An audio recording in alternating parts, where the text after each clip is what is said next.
स्वागत है आपका इंडियन प्रेस हाउस में। आपके साथ में हूं अफीफा मलिक। दिल्ली की ठंडी सुबह, एक शांत मोहल्ले में रिटायरमेंट के बाद अपनी जिंदगी का नया अध्याय शुरू करने आए एनआरआई दंपति। एक लंबे अरसे तक अमेरिका में डॉक्टर रहे, समाज सेवा से जुड़े, अपने परिवार और समाज के लिए समय दे रहे थे, लेकिन अचानक एक फोन कॉल ने उनकी पूरी दुनिया उजाड़ दी। मनी लॉन्ड्रिंग और राष्ट्रीय सुरक्षा के उल्लंघन के गंभीर आरोप, गिरफ्तारी का डर, पीएमएलए कानून की धमकी और हर कदम पर निगरानी।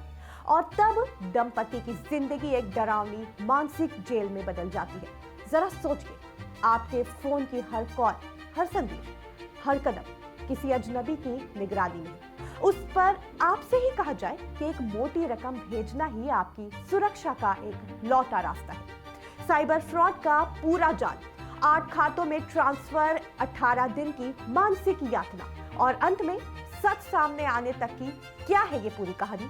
एक एक कर बताते हैं आपको ये पूरी दास्तान। 48 साल अमेरिका में डॉक्टर रहे ओम और इंदिरा तनेजा रिटायरमेंट के बाद भारत लौटे और समाज सेवी कामों में जुड़ गए, लेकिन उनकी जिंदगी की कमाई कुछ ही दिनों में ठगों के हाथों चली गई। कुछ इस तरह जैसे वो करोड़ों रुपए कोई हकीकत नहीं थे बल्कि एक सपना थे। धोखाधड़ी की शुरुआत 24 दिसंबर से हुई। ठगों ने खुद को जांच एजेंसी का अधिकारी बताया और धमकी दी कि उन पर मनी लॉन्ड्रिंग और राष्ट्रीय सुरक्षा के उल्लंघन के मामले हैं। अगर पैसे नहीं दिए तो पीएमएलए कानून के तहत कार्रवाई होगी। और फिर डर का खेल शुरू हुआ। दंपति को लगातार वीडियो कॉल्स पर निगरानी में रखा गया।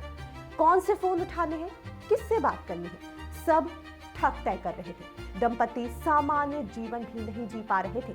अगर पत्नी ने बात की तो पति के फोन पर तुरंत वीडियो कॉल चालू कर दी जाती थी। ठगों ने दंपति को 8 अलग अलग बैंक खातों में पैसा भेजने को कहा, कभी 2 करोड़, कभी 2 करोड़ 10 लाख, और कुल मिलाकर इस तरह लगभग 15 करोड़ रुपए उनसे ले लिए गए। दंपति को भरोसा दिलाया गया कि यह जांच के लिए जरूरी है और बाद में वापस भी कर दिए जाएंगे। 10 जनवरी को इंदिरा तनेजा को पुलिस स्टेशन जाने को कहा गया। वहां जाकर वीडियो कॉल पर जालसाजों से बात की और सच सामने आया। यह सब एक बड़ा साइबर फ्रॉड था। दिल्ली पुलिस ने मामला दर्ज किया और साइबर सेल प्लस आईएफएसओ को जांच सौंपी गई। अब बैंक खाते और कॉल करने वालों की पहचान की जा रही है। इसी बीच ध्यान देने वाली बातें क्या है वो भी सुनिए। ऐसे फ्रॉड से कैसे बचें? अगर कोई अचानक सरकारी एजेंसी का डर दिखाकर पैसे मांगता है तो कभी भी पैसे ट्रांसफर ना करें। सावधान रहें। किसी भी अज्ञात कॉल, लिंक या क्यूआर को स्कैन ना करें। परिवार और बुजुर्गों को इस तरह के फ्रॉड से अवगत कराएं।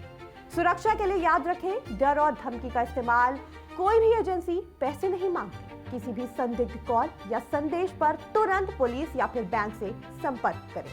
होशियार रहें और कभी भी प्रेशर में आकर कोई भी ट्रांजैक्शन ना करें। ओम और इंदिरा तनेजा की कहानी हमें यह सिखाती है कि साइबर फ्रॉड सिर्फ पैसे ही नहीं, मानसिक शांति भी छीन लेते हैं।